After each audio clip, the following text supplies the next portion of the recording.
বিগত স্বৈরাচারের আমল থেকে শুরু করে সব সময় ডিআরইউতে সব ধরনের অনুষ্ঠান হয়েছে, মানুষ কথা বলতে পেরেছে। এই ধারাবাহিকতা যেন সব সময় চালু থাকে। ঢাকা রিপোর্টার ইউনিটি ডিআরইউয়ের ডিবেটিং ক্লাবের উদ্বোধন অনুষ্ঠানে এমন মন্তব্য করেন প্রাথমিক ও গণশিক্ষা প্রতিমন্ত্রী ববি হাজ্জাজ। পরে ডিআরইউতে সাংবাদিকদের জন্য যুক্তি তর্ক, পাবলিক স্পিকিং এবং যোগাযোগ দক্ষতা বৃদ্ধির জন্য ডিবেটিং ক্লাবের উদ্বোধন করেন তিনি। প্রতিমন্ত্রী বলেন, গণমাধ্যম ও সাংবাদিক ছাড়া দেশ এবং সরকারের কোনো কাজই সম্ভব নয়।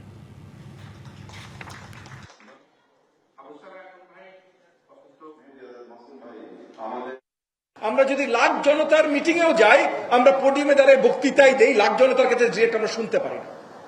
আমাদের শোনার প্রধান উপায় কিন্তু আসলে আপনারা। সো আপনাদের ছাড়া সঠিকভাবে সরকার পরিচালনা সম্ভব না।